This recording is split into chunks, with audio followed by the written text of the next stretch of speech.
Okay, we're going to call this meeting of the Lawndale City Council to order. I'm going to ask the city clerk to give us the roll call. Mayor Pro Tem Suarez. Here. Councilmember Kearney. Here. Councilmember Reed. Councilmember Osborne. Here. Mayor Pullen Miles. Here. Please let the records reflect that Councilmember Reed is absent. Thank you, Madam City Clerk. I'm going to ask Councilmember Pat Kearney to lead us in the Pledge of Allegiance, and Dr. Pastor Douglas Gates from the House of Celebration to lead us in a word of inspiration. Please stand, place your right hand over your heart, and repeat along with me. I pledge allegiance to the flag of the United States of America and to the republic for which it stands, one nation, under God, indivisible, with liberty and justice for all. Remain standing.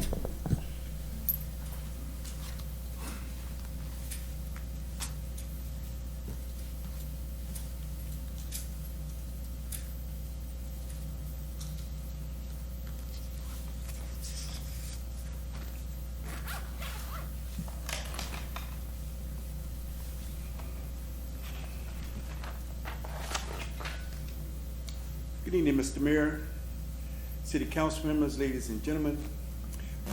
Pastor George Magnolini of Hope Chapel always remind me to give you his blessings. His voice continually rings in my ear. It says, give the city of Lawndale my blessings. Let us pray. Good evening, our great God, King. We know that night is just as day with you. There is no darkness in you. There is no darkness at all in your being. We come before you this evening on behalf of our nation, this great republic you have given us. There are those trying to destroy our society, which you have given us. There are those who wish to divide us as a nation. They have taken your name from the public square. They no longer want our children to know who you are.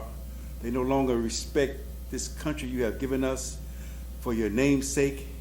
You have given us this land in order that we might escape oppressive and tyrannical governments which would not allow us to worship you. You gave us this land in order that your name may be uplifted and worshiped. You allowed us to make laws for our land that we might govern ourselves. Your name is not allowed in our schools or public square or public discourse. We no longer respect this country and government which you have given us, but we, your people in this city, seek your guidance. We trust you to lead us and direct us in the way to govern your people and this great city you have given us and placed under our authority, and we will govern, and we will govern well. Amen. Amen. Thank you, Pastor Gates. Yes, sir. Okay, let's hear from Captain Allen for our public safety report.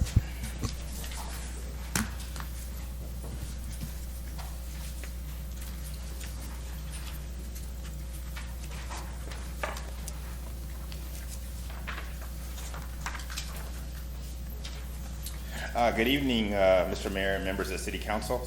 I'm here tonight to present the public safety report for January 6th through January 20th. On January 8th at 5:30 p.m., Deputy Mitchell responded to the 14,800 block of Grevelia Avenue regarding a prowler now call. The call stated 2 males were on the informant's roof.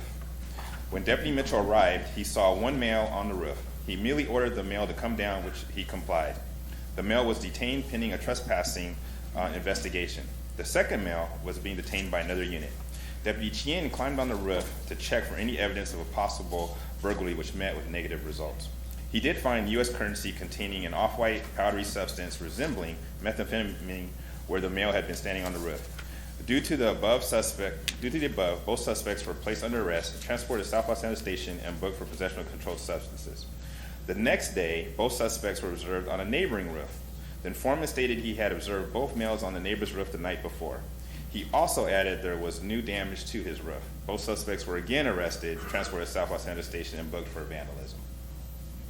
On January 11th at noontime, deputies responded to the Arco gas station located at Rosecrans and Prairie Avenue regarding a robbery just occurred call.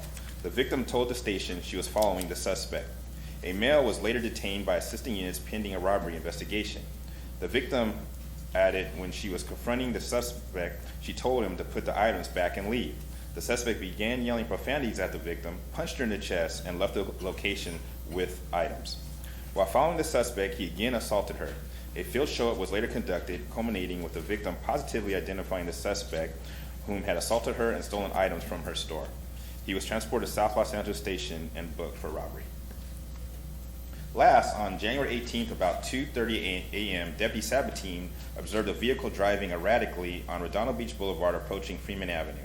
He conducted a traffic stop to warn sight the driver. As he contacted the driver, Deputy Sabatine immediately saw a handgun on the floorboard. He had the driver exit and inquired if he was on probation or parole. The driver stated he may be on probation and there was another gun under his seat.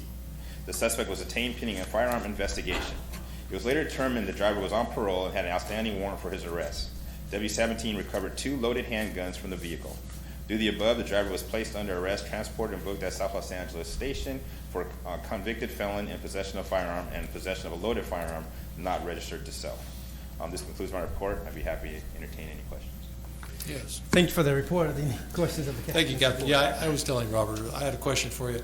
There was several news reports yesterday about a burglary that occurred in, I think it was Sherman Oaks, and then the suspect supposedly brought a pet that was stolen, a dog, and that then they took it to a Lawndale vet. And they said there was surveillance on this, and they were going to hopefully produce this. I don't know if that's come to your attention or not. No, it hasn't. So I can do some follow-up. I was just wondering, because if if it does, maybe we could publish those images of whoever's doing a burglary in Sherman Oaks is probably doing burglaries in Lawndale as well, so. Okay, I'll definitely do some follow-up on Yeah. that. Yeah, but Great. I wasn't aware of that one. Thank you. Okay. Thank you. All right. Yeah, I was just going to mention that, yeah, that's kind of peculiar for the gentleman to be on the roof, not only one roof, but. Yeah, too, that was kind of weird. But two, yeah, it's kind of extraordinary there. Just wanted to point that out. And also the suspect with the gun, he said that he might be on parole. Yeah, usually you know if you're on parole or probation. Right, exactly. Yeah, You he know, knew he that's- was. That's kind of ironic too, but good work by your deputies. Oh, thank you. Okay, is there any other questions? No. Okay, thank you, sir. Okay, with that, we move our agenda. We're now on to oral communications. Oral communications, we have the opportunity to speak to this body, being the Lawndale City Council, on items that are not on the agenda. If you'd like to speak to the Lawndale City Council, we ask that you line up by the flag when it becomes your turn. When you come to the podium, you will start with your name first. We would appreciate that. At about 2 minutes, the amber light will come on and give you the signal to start wrapping things up. Let's have our first speaker. Yes, sir. That would be you. No, sir. We'll do that when we get to the public hearing. You have an opportunity to be sworn in. All right, at the last meeting, there was some confusion on, Gary Adams. The last meeting, there was some confusion concerning the refuge rates, which, in my opinion, was due to the inadequacy of the notice that went out. The rates in the notice were by the month. The bills have been by the quarter for the last 9 years. And that led into that. Now, the new contract, which is for 7 years, I don't know if it's got addendums. for By the way, 6 this item is on the agenda, but go ahead and make All right. your comments. The new contract, I don't think that's on the schedule, is for almost $30 million. We're not talking chicken feed here. The exact amount is $29,403, according to the new document that's been prepared for this meeting, which probably resulted from the questions that I previously asked. I've spoken to the confusion concerning rates. And part of the confusion, as I said, is the result of the notice, which has a 5% figure in it, and that 5% is only the maximum that can be allowed for each year added on, which another gentleman was confused on, and I'm sure some of the other residents were confused on as well. What I feel should have been done, which is done in the new document, is quarterly rates and a side-by-side comparison between 2019 and 2020, which shows a 95% plus increase for the 35-gallon, whatever you call them, bins or whatever, Yes. containers. Now, there were cheaper contracts, cheaper, lower bids for this contract. And I would like to hear, and I don't see it in the notes that have been prepared, why we selected the higher contract instead of the lower contracts. Also, as I indicated, in the notice, the rates were on separate pages, which again, I think we should have side-by-side comparison. Now, unfortunately, I feel that the citizens of the City of Lawndale, residents of Lawndale, are screwed because the contracts are being signed, we're locked into it, we're not going to change that. But we should be able to do better for the next contract, and we should get prepared for that. And one of the major deficiencies, as I see it, is that in the process for the request for bids, that there was no consideration given, that I can see in the documents, for the city taking on its own trash responsibility. I know for a fact that cities of a similar population have their own trucks, their own service, and I would petition the council that if you really want to do what's best for the citizens, we should look at the cheapest rate, cheapest way. That's time. Thank you, sir.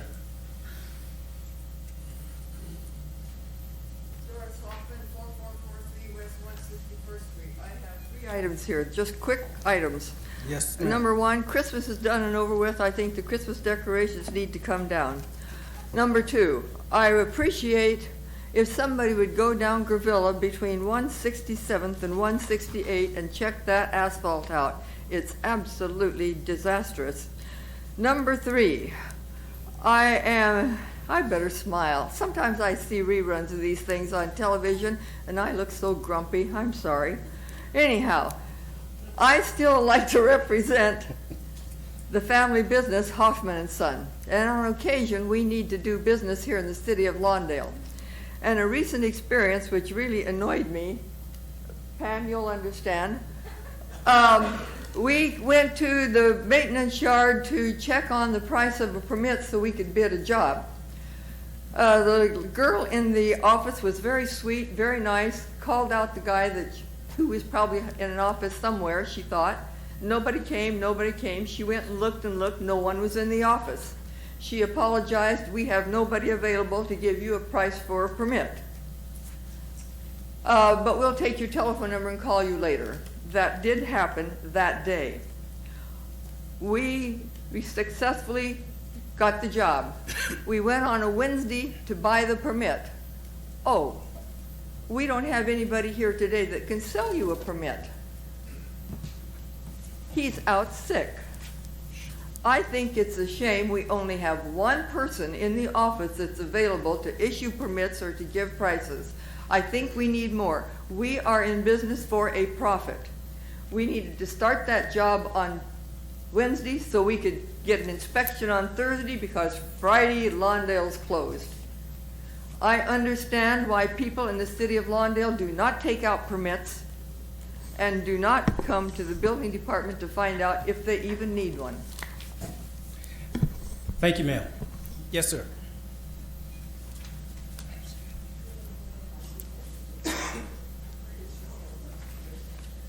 Eddie Lopez, back to see what kind of progress the city has made on the one-way signs on Condon Avenue.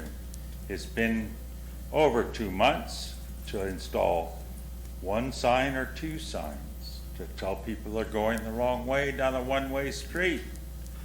I see there's probably nobody here from building services like that was promised from the last meeting. So just here to check on what the progress is. Thank you. Thank you, sir. Thank you, sir. Yes, ma'am.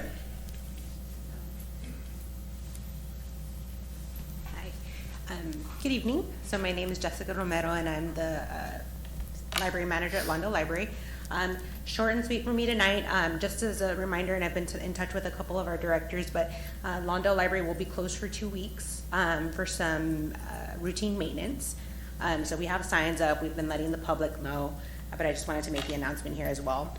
But I'll be back in February with a list of lots of programming that we have going on because we have jam-packed programming in February. But on that note, I would also, we will reopen on February 4th, by the way. And on that note, I would also like to take the moment or the chance to introduce one of my staff members. He's going to come up here and talk next. His name is Ivan Martinez, and he is my brother's keeper advocate, and he works for our library, doing amazing programming. And he's going to talk to you a little bit about what he does and a little bit of about a project that he's been working on that has actually been pretty popular at our library. But he just wants to share. We just want to share this with you guys. So thank you so much. Thank you. Yes, sir. Good evening. My name is Ivan Martinez. I am a My Brother's Keeper peer advocate for LA County Library. So I'm located at the Lawndale Library, and my role as a peer advocate is to connect and engage with the community to get an understanding of their needs and what kind of programming and services would be beneficial. One of these services is the seed library. So the seed library we just started, and it's a collection of seeds available for anyone to check out for free. The goal of the seed library is to provide free resources for anyone in the community to try their hand at gardening. And whether you have a plot outside of your house or you want to do container gardening, it's a way to kind of eliminate the barrier of having to buy seeds and just making it convenient because you're already at the library, you might as well check out some seeds. The gardening has a positive impact on all kinds of aspects, whether you're gardening outside and it's a physical activity, or it's also a nice stress reliever. And also, it has a strong psychological impact. Whether you plant a seed, something that seemingly has no life, and you take care of it, you water it, you make sure it has enough light, and it starts growing, it starts maturing, and all of a sudden you have a full-grown plant. That can have a strong impact on the youth. You see, if you put dedication and consistency to anything, you can create this beautiful plant, you can grow food, you can do all these kinds of things. So that's one of the reasons why we started the seed library. In addition to the seed library, I'll be hosting gardening classes at the library. So we'll be touching all sorts of subjects, whether it's like an overview of gardening, just the very basics, to going more in detail of like composting, mulching, and pest control.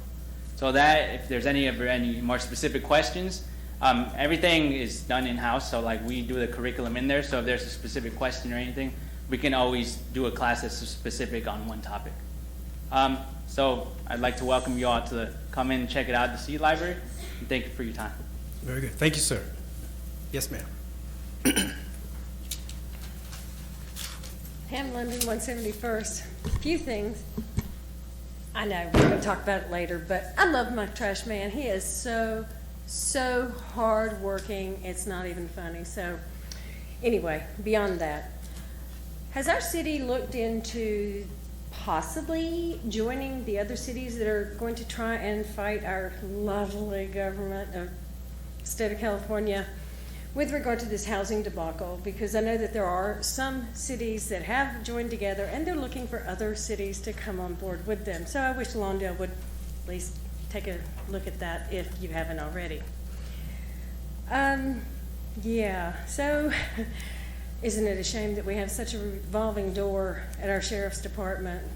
I know that it's got to be extremely annoying for them. They're hard at work. People are just released immediately and they go back to doing the same thing that they were just picked up for. It's really, truly sad. I know we don't have enough jails and prisons for everybody, and mothers need to raise their children better. Anyway, there's more, but later. Thank you. Yes, sir.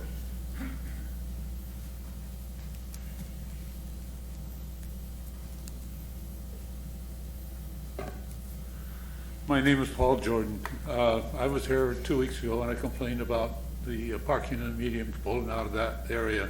And somebody did call me and I met them Wednesday. They did say there was some problems there and that something probably should be done. I noticed when he was leaving, he was parked in the medium. Instead of turning right like he was supposed to on the coming out of there, he made a left-hand turn. Basically because it was almost impossible because so many cars were turning in front of him. I followed him that way, so I made an illegal left turn there.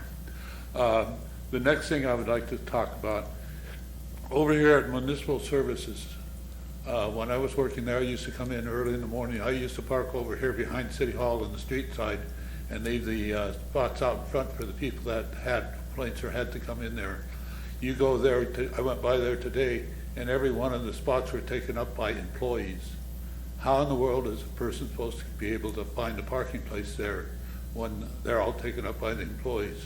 I also noticed several times if there is nobody in there for an employer, if there's a vacant spot, instead of pulling the city cars with the city emblem, they pull them right inside there too, which I think is kind of bad advertising for the people, for the city. That's basically what it is right now that I'm complaining about. Thank you, sir. Yes, ma'am.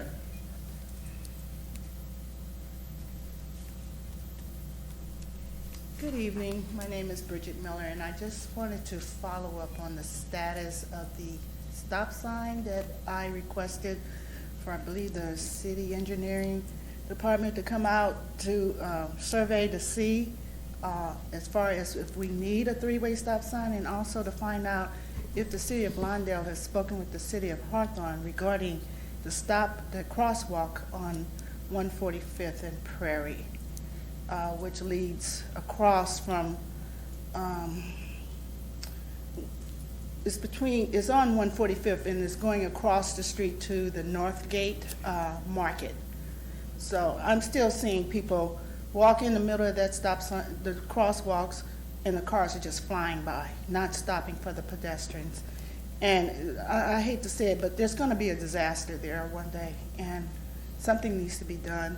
The department that needs to go out and do this survey, they need to get on the job and come out and survey this again, as far as the crosswalk and also the stop sign right by Avis and 145th, right there at the high school. Thank you. Thank you.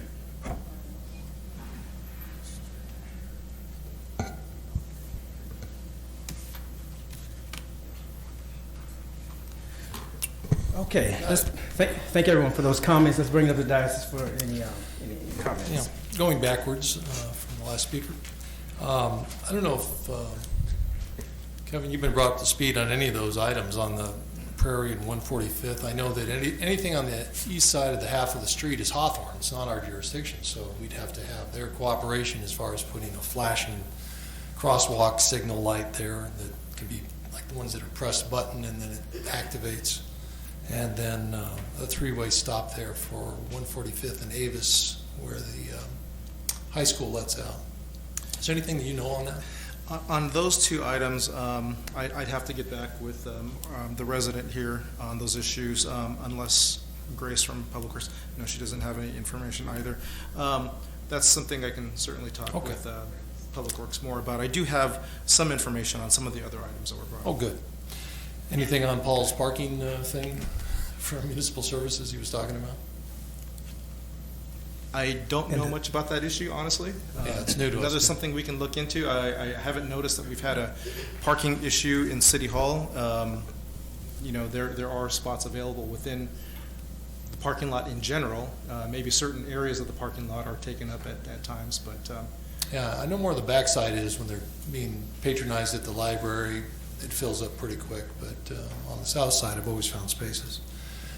And then I agree completely with Pam. You're probably referring to SB 50. We all got a mailer recently regarding that. We've been talking about that item for months and months and months, and it seemed to die, and then it came back. But I thought the flyer illustrated perfectly what I've been telling people for years. But I've seen these reports at the SCAG department where they want to build these giant monoliths in residential areas. Got to keep fighting it. I concur with what I saw in the mailer, and you're right on the ongoing problems as a result of Prop 4757. And then, Mr. Martinez, thank you for the updates and the information you gave us. Very informative. And Jessica, thank you for the FYI in the library.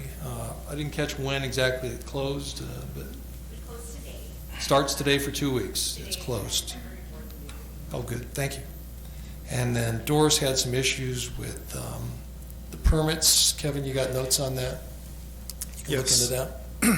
Yep, we'll look into that. And then Gary talked on the item that's coming up later, so that's all I got. Dr. Fuller.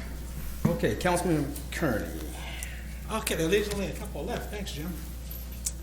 I want to thank everybody that spoke tonight, and I'll answer one question and pass it on. I asked. Mr. Lopez asked about conda and one-way signs. Kevin, can you speak on that, or you know anything about that? Yeah, I know a little bit about that. I have spoken with the Public Works Department right after our last meeting when the comment was made, and we are looking into purchasing a larger sign that is reflective so that it can be seen also at nighttime. So I don't know what the status of that order is, but I do know that it sometimes takes a little while to get custom signs made and then delivered. So, but we are addressing that. Okay, good. And with that, I'll pass it on. Okay, Madam Mayor Pro Tem Suarez. Thank you to everybody that came out tonight. I just had one. It looks like most of the questions are being looked at, but I did have one question, or not question, but if we can make sure that we have responses to these, because some of these are reoccurring. And I know, for example, the one with 145th and Prairie, that has actually come before us. I know a worker who worked at the grocery store mentioned he has to cross the street, and that was of concern. That was a while back. So if we could just get responses for those so that we're prepared for the next meeting for our residents. Sure, be glad to do that, but just so that for the council's information, with most, if not all, of the comments that were made at the last meeting, those residents were contacted, each and every one of them. So the issue may not be completely resolved at the moment, so it is still outstanding, but we did make contact with those residents to let them know that we, are responding. Okay, as long as we're progressing. Yes. Yes, and I was going to add, thank you, Madam Pro Tem. I was going to add also on the crosswalk issue. I mean, I agree that we need a crosswalk with maybe flashing lights or whatever there. It probably would necessitate a study. Some of these items on the surface, it seems like you can just simply throw up some signs or what have you. But because of design, we're required to do, in some cases, an actual study to justify the traffic calming mechanism. You do that not only for a safety reason, but also for insurance reason. And so it's not sometimes as simple as saying that, oh, it looks like it's a simple fix by putting some lights up or what have you. You actually have to do the study to go along with it. And that in and of itself may cause it to be delayed or to cause more time than you think it should take. And in this case, working with not only with the city of Lawndale, but also working with the city of Hawthorne, if they would agree that on its face that it seems like it needs a flashing light, then a study would have to be done to justify such. So it may take a little while. Unfortunately, we can't just throw up the lights there, even though we can look at it and tell that more than likely it needs a flashing light. But we are looking into it, so we're going to move it as fast as we can. But I want to thank you for bringing that to our attention. Also, Ms. Hoffman brought up the permit issues. I just have a question of staff concerning the staffing levels of at least the permit technician or whomever responsible for issuing the permits. How are we doing? Do we have enough people that's able to issue the permits every day? Mr. Mayor, council, I'll have to check into this. I'm not aware of any staff being sick in the last week or so, but I know one of the Hoffman members of the family came in a couple months ago inquiring about a building permit for a sewer hookup. I guess something along that line was unique. We looked into it and gave them the fee. I don't know specifically about this issue. I haven't checked into it. Okay, so you're checking to make sure we always have someone available to get permits. Just response here, we have someone on duty for a building technician, 20 hours a week, and then we have someone else cross-trained that's an administrative assistant that also assists as well for building safety. Okay, very good. Thank you. Let's see. Well, we know she said someone said public works, but those permits are actually issued from, I'm not sure if is it public works? Who issued the permits that she would be looking for? Would be public works or community development? It was over the maintenance yard, January 6th. Well, I know what she's saying. I know she's saying it's public works. But I'm asking Mr. Moore, is that the public works or is it community development? It would definitely, it sounds like from the Works, not Community Development. So it would be Public Works, okay. So we need to make sure Sure. that someone's at Public Works that's available to issue these permits. Okay. Thank you for that clarification. And thank you for standing in for Public Works. Okay, yeah, I want to thank Mr. Martinez as well from the My Brother's Keepers project and the library the seed program. This seems a pretty interesting gardening program, so thank you for bringing that program to the city of Lawndale. We spoke already about the sign on Condon Avenue. That should be taken care of pretty soon as well. And Mr. Jordan brought up once again the parking in the center medium, and so that's one of the issues that probably would take some time to resolve. It's not going to be resolved in the next council meeting, because that's definitely an issue that you have to actually take a look at and might necessitate some type of study or what have you. But we do have it on our radar, and we will make sure we get a resolution to that. So I want to thank everybody for coming out and speaking and adding to the conversation. And with that, we'll move our agenda and close public comments and comments by the council, and we will move to our consent calendar, which is item F. There's 5 items on the consent calendar. What is the pleasure of this body concerning such? If there's no additions or subtractions, I'll make a motion to accept the consent calendar as written. Okay, the motion. And I'll second. Okay, the motion's been made by Kearney and seconded by Suarez that we approve the consent calendar. Is there any discussion on the motion? Seeing none, would the council please vote?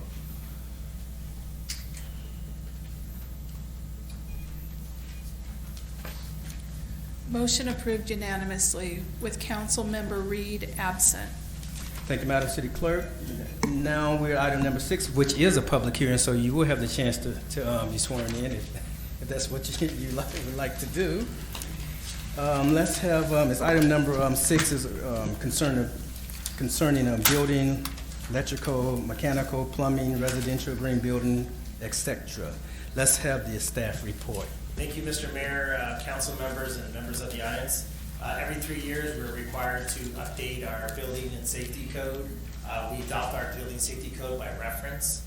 Some of the sections of the code you have attached to the staff report is quite thick. Building code, electrical code, plumbing code, mechanical, residential, green building standards. We adopt the state standards. We don't adopt LA County standards, as well as existing building code. We update those every 3 years, and this is that time again. Unfortunately, we don't have the fire code. I checked with fire.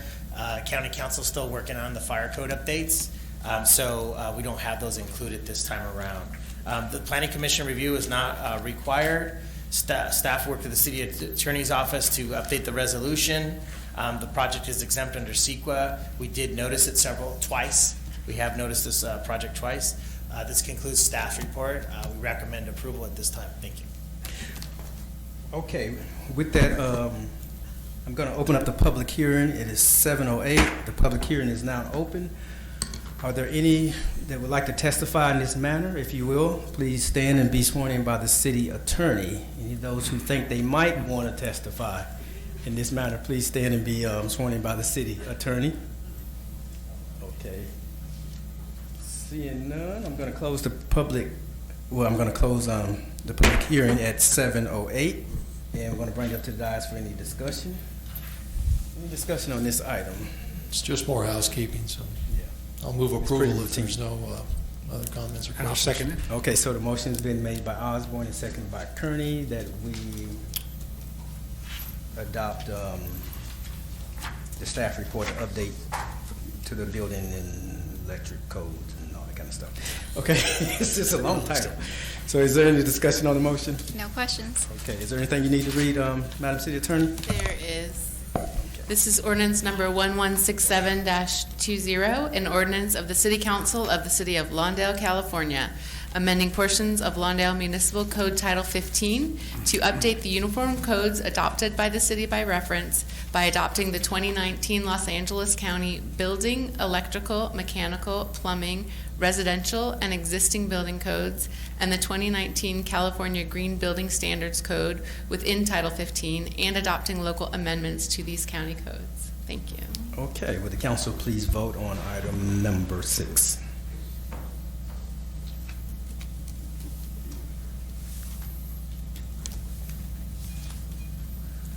Motion approved unanimously with Councilmember Reed absent. Thank you, ma'am. Next item under administration, the 2020 refuge services rate updates and recommendations. Let's have the staff report. Yes, ma'am. Yes. You want to lead in? Okay. lead The us staff in. report tonight, Mr. Mayor, will be given by Grace Wizar from our Public Works Department. Yes. Thank you, madam. Yes. You have the floor. Good evening, Mr. Mayor and council members. This presentation is an update of the refuse service rates in response to the inquiries that were received at the City Council meeting on January 6th.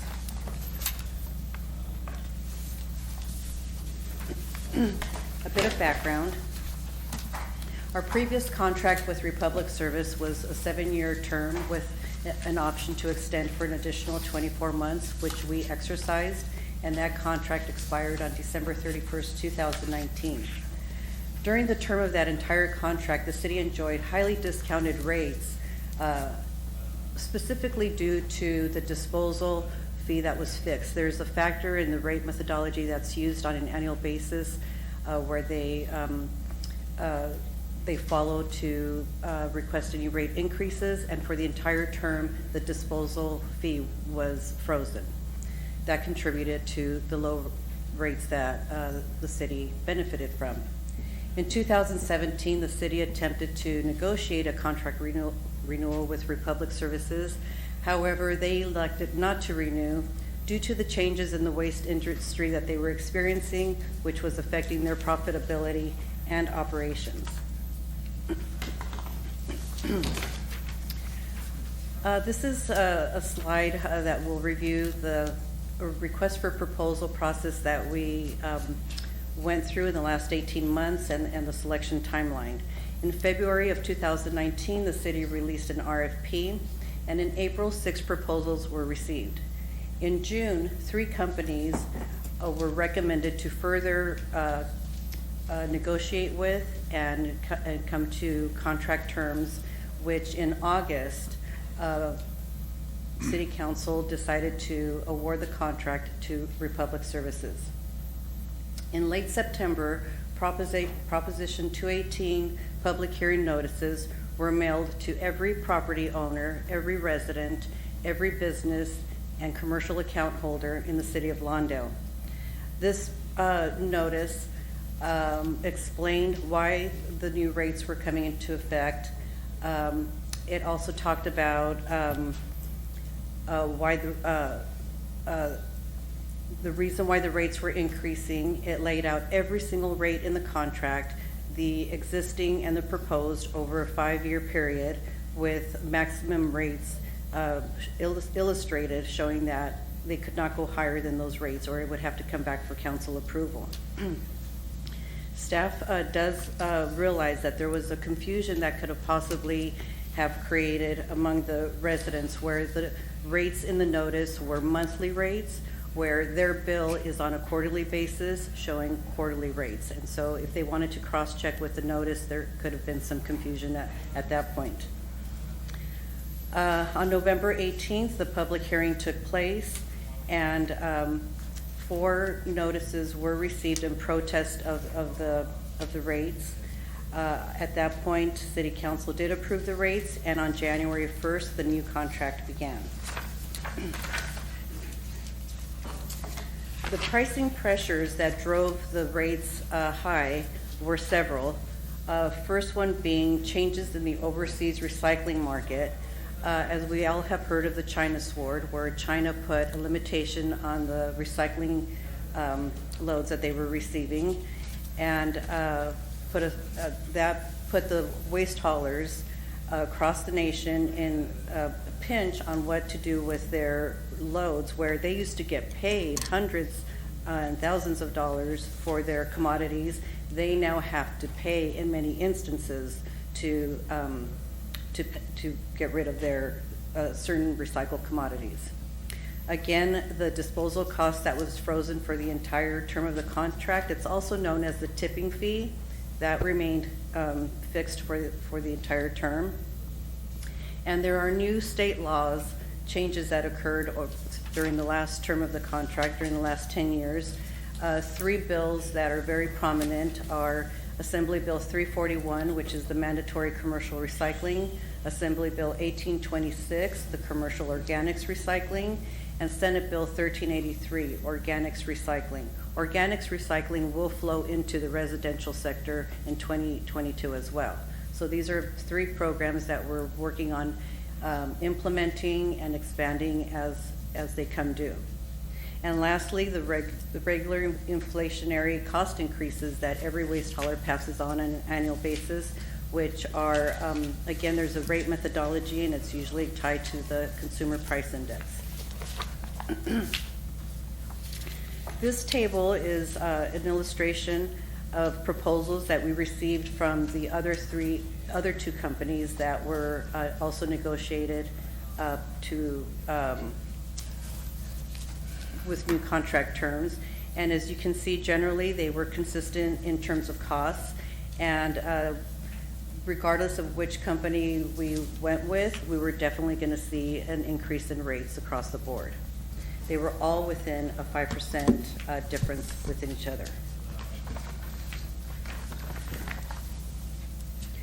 This is another couple of tables that we are illustrating rate comparisons. The top table is the residential curbside charges for our residents. We offer three cart sizes, the 35-gallon, 64-gallon, and the 96-gallon. The refuse rate is tied to the size of your refuse cart. In 2019, the 35-gallon went from $32.58 to the current rate of $63.60. That resulted in a 95.2 rate increase. The 64-gallon went from $46.53 to $75.60, resulting in a 62.4 rate increase.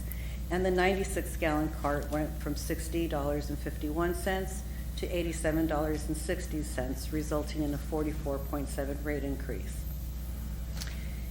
The table below is the rate comparison for a commercial and multifamily 3 cubic yard bin.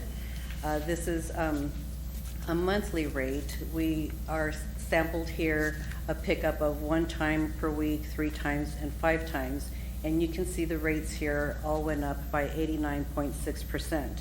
I would like to point out that the 2019 commercial and multifamily rates, that was a rate only for trash collection service. That did not include a rate if the customer wanted a recycling bin or yard waste service. That would have been extra. In the 2020 rate, our current rate, the rate you see there is an all-in-one rate. That includes trash, recycling, and green waste. We further took a survey of South Bay cities on their trash rate to see where we were and where we are now. And these are all quarterly rates. I want to make that very clear. We based it on the average 64-gallon cart, which is the one most commonly used. And in 2019, we were on the lower end at a quarterly rate of $46.53. And today, we are on the higher end at $75.60. And with that, I just want to point out that a few of the South Bay cities, such as Hermosa, for example, the last time they went out to bid was in 2013. Their contract is due to expire next year in 2021. Currently, they are just realizing CPI annual increases, but we'll be watching it to see where they're going to land when they go out to bid, if they do, or if they renew their contract, and what their rate will be at that point. Another city that recently increased their rates was Redondo Beach. They went out to bid in 2010. However, last year in 2019, they extended their contract with their hauler for an additional 9 years. That resulted in a 60% increase, which they're phasing in at 11% increase over the next 4 years. They've already done 1 year, plus their CPI annual increase that they'll be experiencing.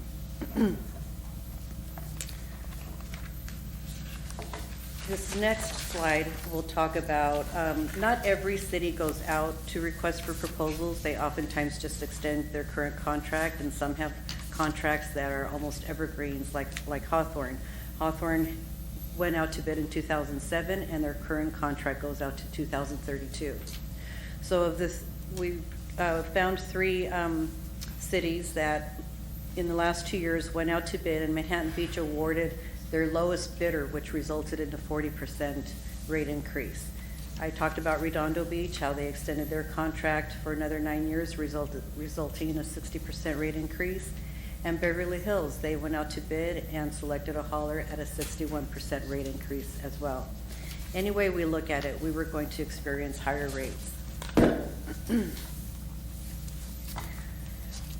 Since January 1st, when this new contract went into effect, city staff has received inquiries from the public. We've logged about 50 different calls. Most of the callers claim to have been unaware of the new rates and of the new contract. Every caller staff explained to every caller the process that we went through over the last 18 months, why we had such low rates for the last contract, and we reviewed the pricing pressures that we were facing that increased our rates. Every caller was satisfied with our explanation. While they wish that the rates weren't as high, they understood. And we further took the step to confirm that their name and address were on the mailing labels that we used for the Prop 218 notice. And every single caller checked out to be on that mailing list. So basically, like I previously Grace, you skipped one slide, I'm sorry. I did? Oh. Recommendation. This concludes my presentation, and it's basically, bottom line is that regardless of which company we would have selected, we were going to incur a significant rate increase. Of the 3 companies that we brought forth for City Council to consider, they were all within this $25 range. Republic was selected based on many factors. One being that the commercial sector was going to probably experience the lower rate, especially with the all-in-one rate. They know the city very well. In general, everyone has been very happy with them. And we really added a lot of new programs and enhanced the programs that we had. We got the most bang for our buck, so to speak. Staff recommends that City Council receive and file this report and provide any additional direction as may be appropriate. Happy to answer any questions you may have. I also want to let you know that we have representatives from Republic Services here, Mr. Ray Grothius and Don Harris. Ray is the general manager and Don is our contract liaison, are here to answer questions, as well as Debbie Morris, our solid waste consultant with HF&H. Okay, thank you for that update and that report. Are there any questions on the dais? Okay, I did have one person that wanted to speak, possibly have spoken already, but if not, they can speak at this time. Who was expressing? Is that Mr. Adams that was expressing? Yes.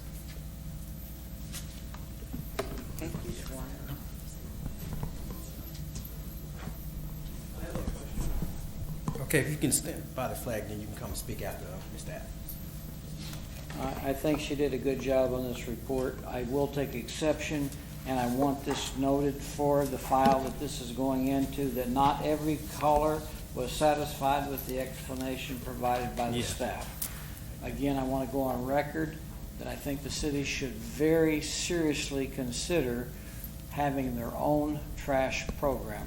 Now, I've heard objections such as we don't have space, who wants it in their backyard, that type of thing. Within 2 miles on the 110 strip, there's many hundreds of square miles of vacant space. There's plenty of room. We don't have to have it in the city of Lawndale, but we should consider what is best for the residents of the city of Lawndale, which would be the lowest cost achievable.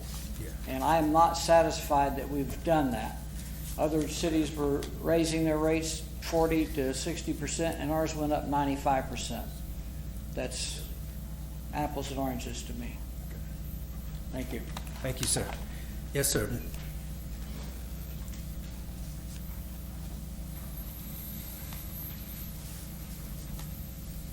Johnny Castro, Lawndale. After the presentation that was given a few minutes ago, seems to me like the increases was driven by state regulations, which is, but there's another thing that I noticed on the statements, which seemed to me a little bit confusing. Even though it says that on the statement, it says that there are residential quarterly services every 3 months, right? Yet, and I'm looking at the one for 2020, the first bill that we got. I'm looking at that, yet the invoice is due on February the 14th. That's not 3 months, that's 2 months. Okay? And all the invoices, I got 3 years worth of invoices here, they all say the same thing. It's every 2 months. The bill is due on the 14th before the month is over. Well, it's for 3 months for a quarter. Now, when the bill is due could be different from the 3 Yeah, quarters. I don't know. I'm just. Yeah, but it's for three. I'm just 3 what months. I noticed on the invoice. Yeah. That although it says from services from 01 to 3/31, yet the bill is due on 2/14. Doesn't make sense to me. To me, that's every 2 months. But I understand how that could be confusing. Thank you, sir.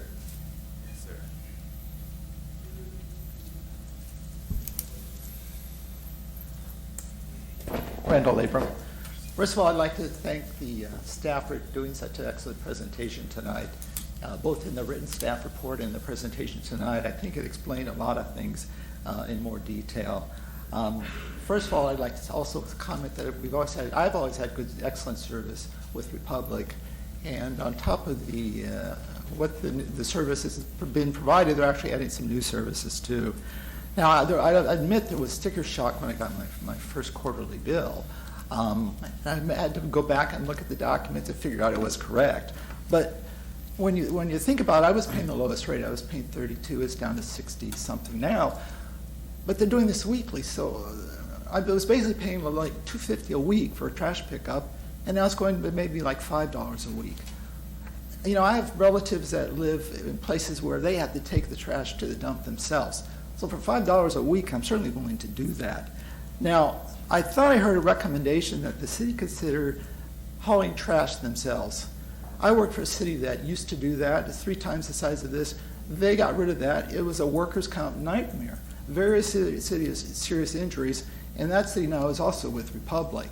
I don't know of any cities in the South Bay that have their own trash pickup, other than using companies like Republic. So I think it's a fair price. It was a bit of a sticker shock, but I think the explanation kind of went through everything and why there was the whole process the city went through and the way the costs were justified. Thank you. Thank you, sir. Okay, with that, I'm going to ask for consensus of the council to receive this report. I think we need to have a motion. So with that, without any objection, we'll receive on this report. I want to thank those who spoke and thank the presenters and Republic for providing that report. With that, we will move our agenda to the city manager's report. Mr. City Manager. Yes, sir. Thank you, Mr. Mayor. I appreciate you giving me this opportunity, although I have nothing to report this week. Okay, nothing Thank to you. report. Okay, let's see. Council, let's hear from Council Member Nothing to report. Osborne. Okay. No. Councilman Pat Kerner. I just have one thing. I attended the Library Trust Fund last week, and Kevin was sworn in to be our alternate for the at-large Central Division. And with that, that's the final thing. Mayor Pro Tem. I have nothing to report. Okay, and thank you. The only thing I have to report is that I attend the League of Cities, our monthly meeting, and there was a couple of pieces of legislation that we kind of took notice of. One of which, I can't remember it right off, but I tell you, it brings to mind when we made the decision to put on the ballot, made the hard decision to put on the ballot increasing the sales tax, right? And we made the argument that we wanted to make sure that those sales tax dollars are preserved for the city of Lawndale residents, because sooner or later, some taxing entity, whether it's Metro or whomever, was gonna grab that extra taxes. Well, it's among us. So there's currently a bill that will allow the AQMD to do exactly that. Now, the carve-out is that it's going to be an exemption. I don't know, I guess they can do this by law. I can't speak to that, although allegedly there's supposed to be a cap.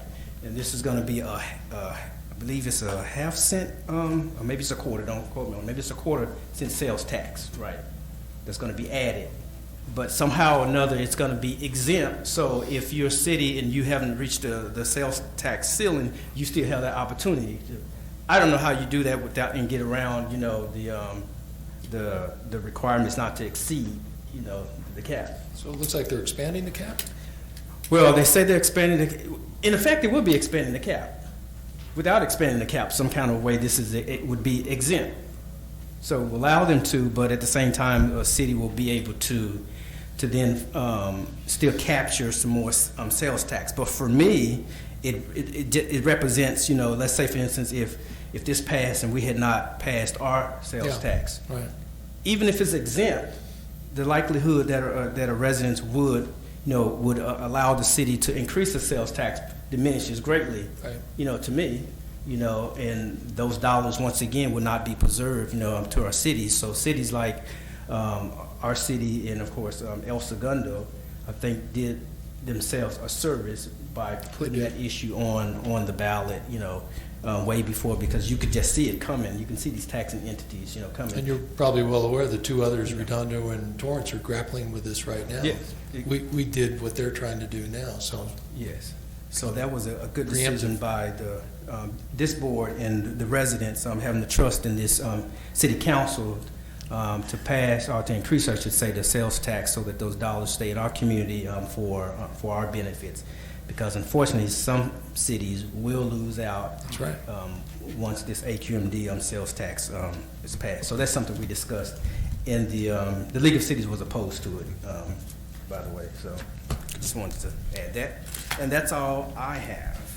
And with that, we don't have any closed sessions today, but we will be here for our next regular scheduled meeting, which will be held at 6:30 p.m. Monday, February the 3rd, in these council chambers. It is now 7:32, and we are adjourned. Thank everyone for coming.